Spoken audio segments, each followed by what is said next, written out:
Democrats are terrified of an economic rebound. Are COVID deaths overcounted or undercounted in states? The District of Columbia has a reopen checklist. How the media is only going to get more partisan. The ultimate Karen video goes viral, and a frisky Canadian gets on TV and gets into hot water. Coming up.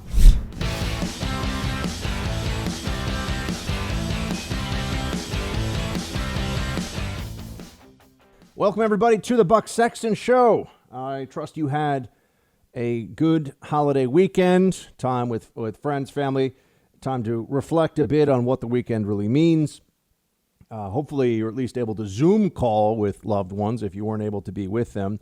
I'm increasingly intolerant of the insanity out there. I increasingly find myself unable to excuse the extreme fear-mongering that's still going on, especially as I walk around and see people who are, as I did yesterday here in New York City, I took a stroll down the Hudson River, once the most important waterway in America in the early years of our republic, and now a river that feels like doesn't get much attention. But I took a walk along it, beautiful day, and there are people bicycling, jogging with masks on. Jogging and bicycling with masks on. This has become absurd beyond words. There's no reason for this. And if it were just people making this decision, if it were people who decided for themselves that they were going to take this step, that's fine. But you are expected to do this as well. You're expected to do this. There's a video that went viral over the weekend of people in Staten Island, New York, who saw someone in a grocery store who did not have a mask on, and instead of just going up to management, instead of saying, hey, would you mind putting on a mask? Which I also think, let's remember, the chance that this person happens to have a viral load that is transmissible is about less than 1% by the numbers. So you've got a person who is 99% likely to be entirely healthy, no risk to anyone, who doesn't have a mask indoors. I understand businesses can request that people wear a mask, but remember, it's also a state mandate. So it's not really just private businesses. This is a government mandate that private businesses have now adopted because they've been told to. So it's a little more complicated than just the free market is speaking. No, this is Cuomo. This is various governors, various officials in cities across the country. This is their decision. And this is still happening here while, God bless you, down in Texas, down in Georgia, down in Florida, people are living their lives again. Wow, what a thing that is. But there was this gathering in Staten Island, a lot of cursing, a lot of nastiness. They gathered together in a mob. They were just missing the torches and the pitchforks, screaming at this person. To get out of, get the bleep out of here and bleep this and bleep that. And look, it was Staten Island, so people are going to have the salty language. But they were yelling and saying, you must leave right away. And that was the gentle way of saying it. And I see this and I'm angry because of this mob mentality that has shown up. And it's also a reminder that this is not voluntary. Right? This is now all being driven by fear, by paranoia, by government mandate. Cases are going down dramatically. They've gone down. I mean, to the point now in New York, the worst place in the whole country for COVID-19, we're at a couple of hundred new hospital admissions a day. We were at a few thousand. So we're at a tiny fraction of where we were. And yet somehow people are more terrified than ever because, oh my gosh, if we reopen, then we're all going to die. No, it turns out we're not all going to die from this. Well, we are. I mean, as I am fond of pointing out, we are in fact all going to die, which those of us on the right, and I will just say it, people that tend to have a connection to the religious and the spiritual, I think perhaps are more accepting of this end state that we are all going to, at least when it comes to how it affects their perception of public policy. A lot of left-wing socialist atheist types are like, oh my gosh, the state will protect us. Nope. No, we're actually all going to die, but we're not all going to die from COVID-19. In fact, a very small percentage of us will. and it is a manageable public health problem now, the same way that other diseases out there that have killed in the aggregate far more people. You know, if we only end up having one season of COVID-19, let's remember, then our yearly toll for the last 10 years or for the next 10 years from flu will far exceed the number of people that have died from this, assuming that it's a 1 year count. But we'll have to see. We'll have to see. But this is now going to be a debate that stretches into not just the fall, but how many times are public health authorities going to make these kinds of proclamations, even when they've been wrong, and wrong again? I see that Texas, for example, I mentioned Texas before. They had on I believe it was Memorial Day, the governor tweeted out they've had the fewest fatalities since the end of March, the fewest COVID hospitalizations since the middle of April, and the second most recoveries from COVID in America. And yet, in other places, in blue states, people are still even more scared now than they were a few weeks ago. Numbers are going down. Cases are going down. It's clear from serology testing that you have probably 30 million people in this country have been infected with this. You know, that's the best estimate they have now, but it's based on real data. So, close to 10% of the U.S. population has either been infected or had antibodies to this. And it could be more, but that doesn't somehow affect the Democrat perception that this is, in fact, much less horrific. It's still terrible. We've lost so many people. I saw the New York Times front page a few days ago, over 100,000 dead from this. And I know that there's some back and forth on the count, but whether it's 80,000 or 120,000, it's far too many people who have died from this. It's a horrible tragedy, but we do suffer tragedies as a society. This can, whether it's war or disease. We're lucky we haven't suffered famine, although keep shutting down the economy indefinitely and keep doing this, and who knows what will happen to the food supply in time. I'm not saying it's going to be a problem right now, but you can't keep doing this shutdown thing. Look, the universal shutdown was the wrong move. It was the wrong choice. And you're going to have a fight about this that stretches not just through this election, but stretches on for years, for decades to come. Because this is not the last time we will be faced with this situation of a rapidly spreading and fatal, question of how fatal, disease. Right? We thought it was much more fatal in the early stages of this. But somehow we've made it through the gauntlet. We're trying to take our lives back. The president is calling it a transition to greatness that we are about to have, as long as we can all go forward as a country. And there are still people who are holding back and certainly seem to be rooting for failure. I don't know how else one could describe it. And there is a piece in Politico, left-wing site, but occasionally some smart writing, a piece in Politico called "The General Election Scenario That Democrats Are Dreading." And this is putting into writing, this is letting us know what many of us have been saying all along. We used to be shouted down for this, even though it's obvious, and that is that Democrats, through a combination of their belief in the overwhelming state, their desire to use this as an opportunity to push us further to closer to socialism, and their sense that the state will protect you, and their unwillingness to accept personal risk, and the fear mentality that grips the left more than the right, not entirely, but more than the right, when it comes to matters like this. And of course, what the economy means for the election. All these things are intertwined. But we know that there is a large segment of the political and ideological left that recognizes that if there's a recovery, if there's even the beginning of a real recovery, a return to optimism and a return to normalcy, things are going to be much harder for Joe Biden.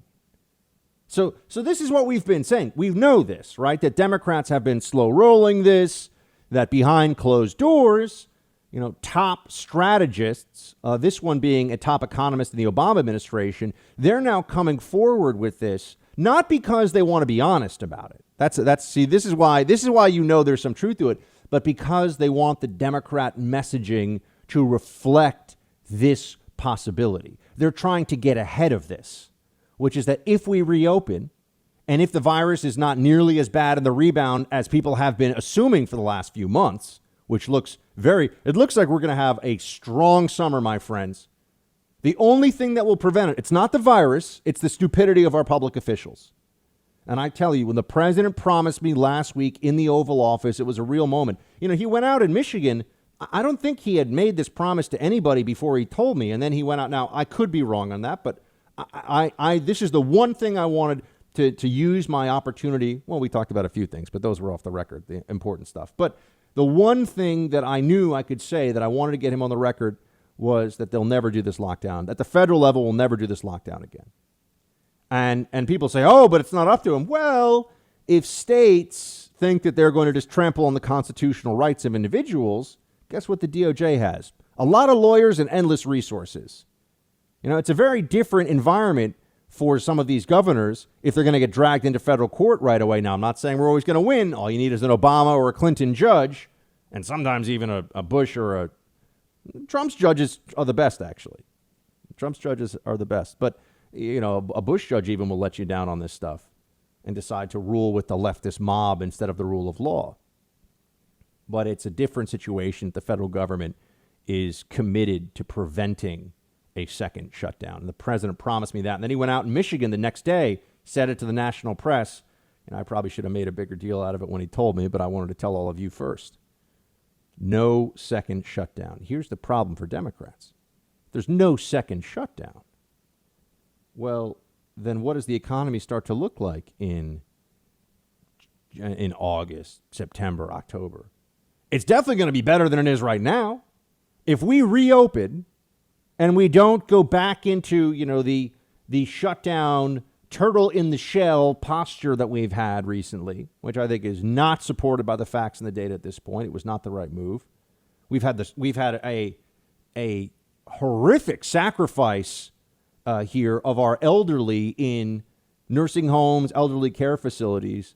The single most important thing for the government to get right here in terms of protecting life at the state level, they got wrong. This is a state thing. It's not really a federal thing. They got it wrong in New York, in New Jersey, place after place.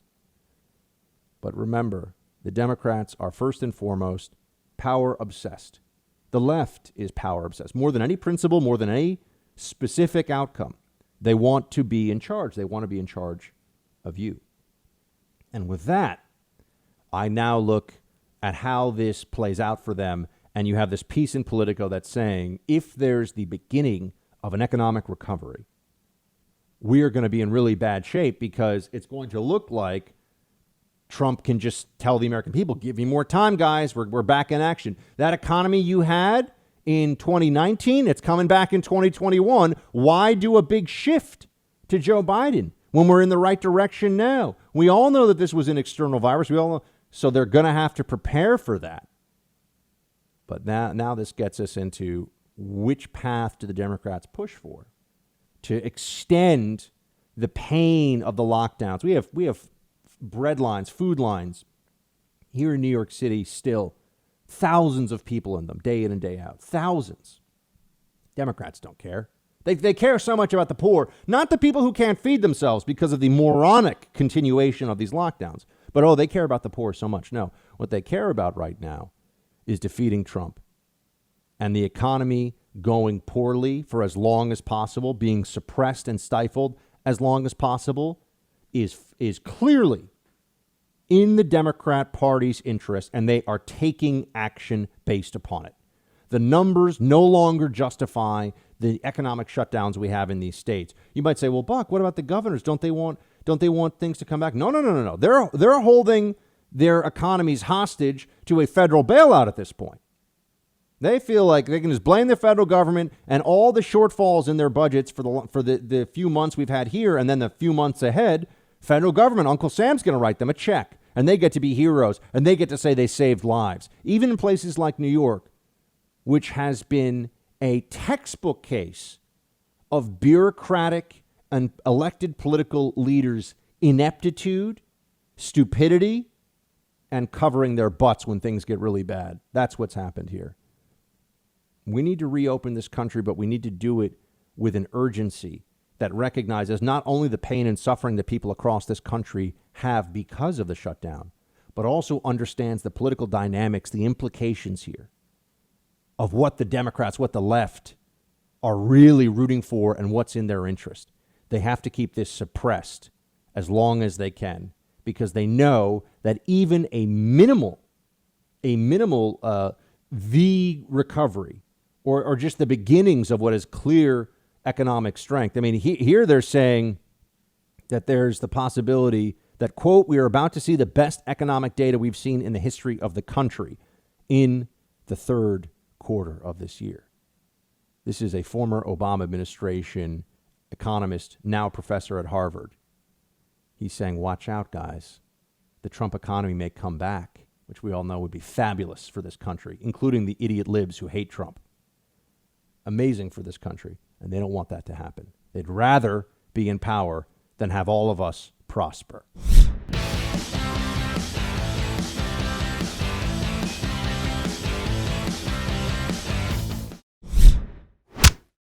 There's only one set of numbers, right? This is not pick your numbers here. We have statewide criteria. They are the same all across the state. And we know where we are on each of those criterion on any given day, and they're posted on the website. So there's one set of numbers. We all know the numbers. The question is, at what point do the numbers drop to the reopening threshold? Now, people can speculate, people can guess. I think next week, I think 2 weeks, I think a month. I'm out of that business because we all failed at that business, right? All the early national experts, here's my projection model, here's my projection model. They were all wrong. They were all wrong. Indeed. But notice what happens here. Projections were universally, it seems, shouted at all of us as the justification for locking us down. But now when it comes to projections to get us unlocked, let's not make any projections here. Let's not use the numbers. Let's not commit to 2 weeks from now. Let's see where we are. Let's see where we are. That wasn't what we were told at the beginning of this. Now you could say, Buck, well, don't we want to learn from our mistakes? No, I think it's more than that. I don't think they want to learn from their mistakes, particularly in this regard. They were happy to use the fear-mongering models to get what they wanted, which was this lockdown across the country, because it keeps the public officials from having to bear the responsibility. In their minds, oh, it's been taken out of my hands. We'll just do this. But now that it comes to reopening, drag their feet, can't look at the projections. Drag their feet, can't look at the projections. Quite a coincidence.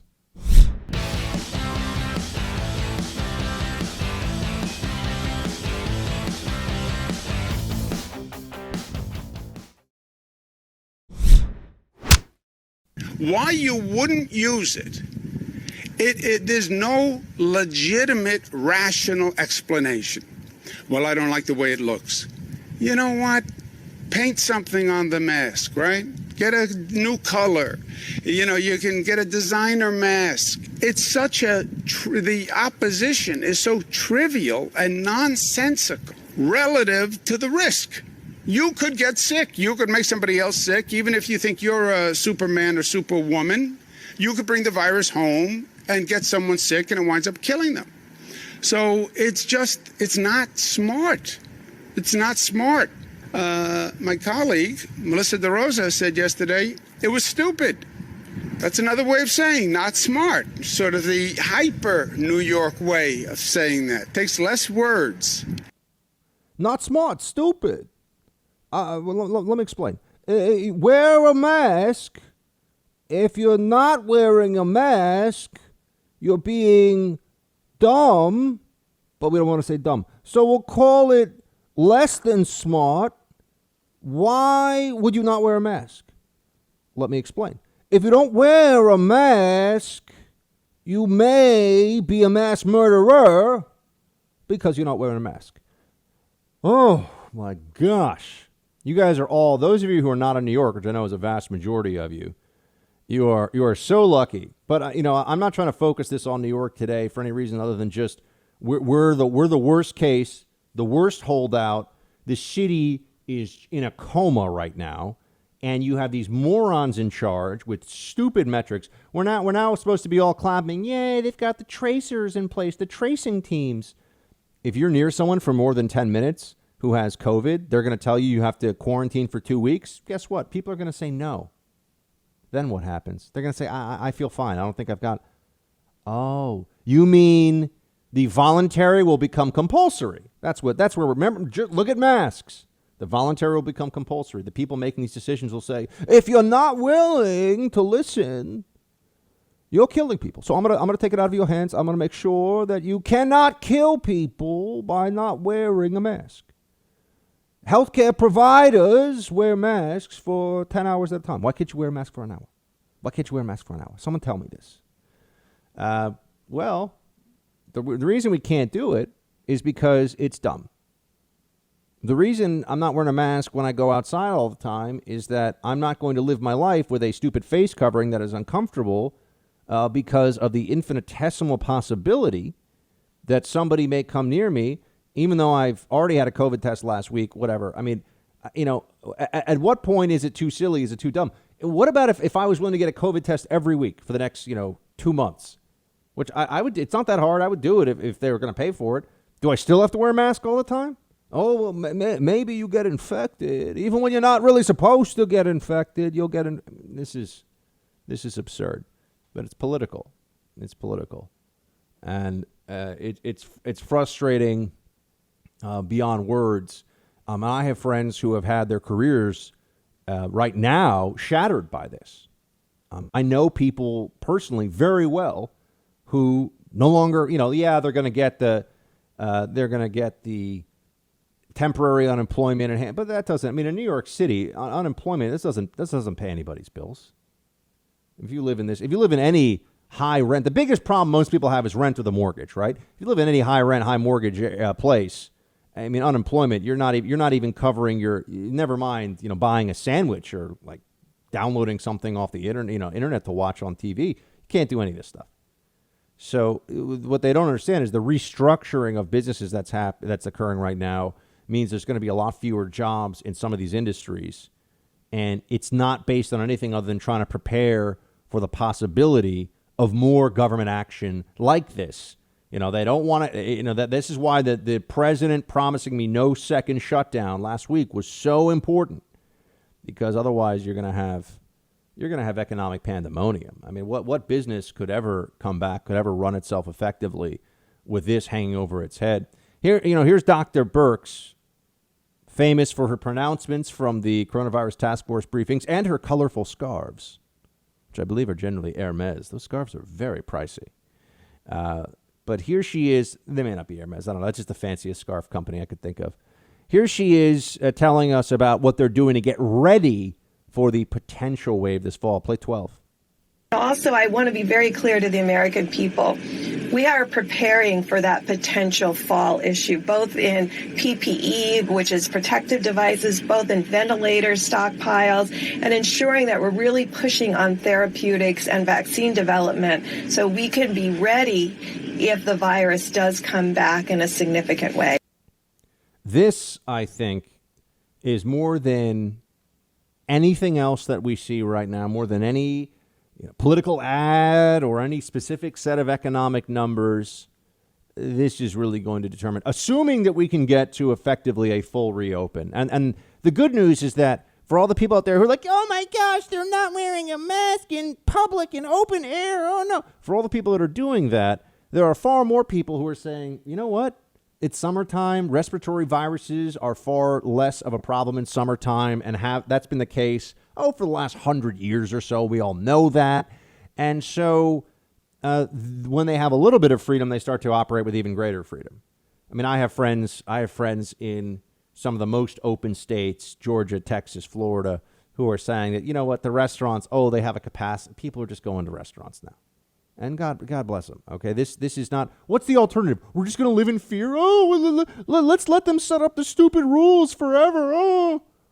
No, this is really popularized this notion, and we'll return to it later on in the show because there's this viral video of a woman who, in a sense, is being called at least the ultimate Karen. And I feel bad for ladies named Karen right now because it has become this term that is considered interchangeable with a person who is kind of a busybody, a snoop. I want to talk to the manager. That's kind of the Karen attitude out there. And it's not, people named Karen, I feel like I've known some very nice Karens. And any Karens listening to this, I'm sorry that your name has been appropriated culturally for this purpose. But it is. But then again, I'm going to be an uncle in the fall. Woo! Which is exciting. But it's not going to be as exciting? I'm going to be Uncle Buck. No way around it. No way around it. That wonderful child will grow up and at some point will say, "Hey, you're a really great uncle. Have you ever heard of this movie, Uncle Buck?" And I'm just going to have to take that one on the chin. Yep. John Candy's like the loutish, immature, failure to launch family member. Anyway, but you know what? So we all got our cross to bear with our names. What can I tell you? So Karens out there, I'm sorry, but your name has become this cultural touchstone now. People are always talking about Karens. But this mentality that everybody, if someone's not wearing a mask, you need to act like you've caught them drunk driving. That's really what it turns into for people. You need to act like, if not for interceding, how are you not wearing a mask? 5 people could die, because the car spins out and smashes into people on the sidewalk or something horrible like that. No, that's not reality. That's not indicative of what the real risks are at all. And I'm also very frustrated that people who are supposed to be experts about this disaster management area are just proving themselves to be completely absurd and wrong over and over again. Michael Chertoff, some of you may remember, he now runs the Chertoff Group. All these guys that get these big government jobs then start some consulting agency where they're really just selling their Rolodex, if you want to know the truth, for the most part. That's generally what happens. But here's Chertoff, who is advising D.C.'s Mayor Bowser on the opening of schools down there. Remember, I was just in D.C. last week. D.C. is less open than New York City right now, at least from what I could see. I was shocked. Nothing was open there. No school, not schools, of course, those are locked down, but no stores, restaurants. And I know that city well, so I kind of knew who might be in, but nope, not in business. Here's Chertoff, though, talking about where we should be with schools in D.C. and by association or by just the transitive property of policy, which I just made up, but that's a thing now, that this is the way it should be across the country for schools. Play clip, producer Mark, play clip 1. One of the recommendations that you put forward, whether or not the mayor takes it, is not to fully reopen schools for in-person learning until there is a vaccine. How would that work? What do you mean by that? Well, the idea is, at least in stage 1, to have distance learning, have it be done remotely. But then over the next 2 stages, which mean that we would have basically reduce the outbreak to isolated outbreaks. During the next period of time, we would slowly begin to bring students in. Those entering transitional grades or needing extra instruction would come in first. We'd make sure to maintain distancing in classrooms, to keep the collection of people in a particular classroom below a certain number, like 10. To make sure the same youngsters were together throughout the day so you don't have a lot of people mixing with other groups.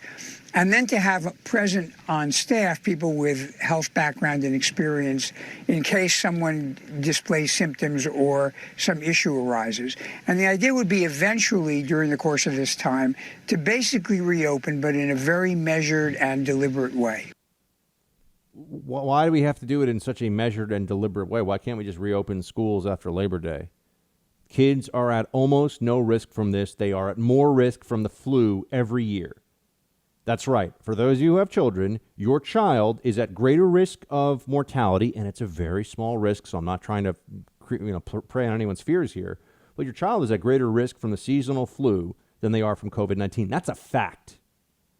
And yet, we're not able to open up schools because of COVID-19. Now, you might say, oh, what about the teachers? I mean, first of all, we should be doing serology testing on teachers to see who may have already been exposed, and then they won't have to worry. All of the recent studies are showing that there are antibodies to this if you are exposed or if you have a low-level infection. The big study out now on healthcare workers, yes, the ones who had low-grade infections, they do have antibodies. So there's going to be some percentage of teachers who are able to go back because they're at no real risk from infection. There's going to be some percentage of teachers who are young enough.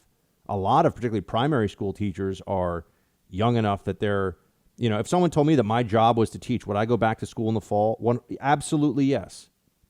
Producer Mark wants to go back to the studio because he likes the studio. So I sit here and I'm saying, okay, well, at some point we'll go back to the studio. He's not scared. He's not worried about what's going to happen in the fall. And, this is the mentality. People want to go about their lives. They want to engage in their careers and their professions and understand that within reason, there are risks that they should be willing to take. So I just think this is wrong. Here's what Mike Pence, and I understand parents are understandably very cautious about their kids. It's not the kids we should be even a little bit worried about with COVID-19 as an infection issue, as they can't go to school issue. It's a big problem. But for the adults, it should be manageable. And, maybe a lot of these administrators and people that are getting paid to be in the school system for reasons that have nothing to do with teaching, maybe they work remotely. Maybe they stay home. Maybe, we ask teachers, maybe teachers get a little additional pay you need in-person instruction for these kids, okay? You can't have everybody just Zooming from home. We're not set up for it. It's not real homeschooling, as we've discussed. It's like triage homeschooling. Here's what Vice President Pence is saying about how we're going to get kids back to school. Play clip 8. To produce useful information about how we can bring back our schools, how we can bring back summer camps, how we can go back to churches and synagogues and mosques and enjoy in a safe and responsible way our freedoms of religion. So we're working very closely with university presidents around the country. Over the last several weeks, we'll be welcoming them to the White House soon. And we have every confidence that whether it be our universities around the country or whether it be primary and secondary education, that we're in most areas of the country, we're going to be able to get kids back to school in a safe and responsible way. Yeah. We need to get kids back into school. They're at very low risk from this disease, and anybody who's paying attention to the numbers knows that. And children need to be able to see their peers and to learn and to be out in the world. It is horrible what we've done to kids here. The real risk, and we'll return to this, the real risk from this disease all along was to the elderly and to people in nursing homes. And that is the single area where there has been the least amount of preventative measures taken commensurate with the threat. They've fallen down on this in ways that are just appalling, and now they're going to try to find all these other people to blame. Reopen this country now. Send kids to school in the fall. I think they should be talking about opening up summer programs. Look, if we're writing $1 trillion checks like it's going out of style, I think some school districts that we should consider, and maybe if you need some federal funds for it, I don't know, whatever. But let kids go to summer camp, and if they're not going to go to summer camp, open up schools and let kids do some additional learning in person. Give them a place to go. That's not locked down in their homes, in sweltering apartments in major cities.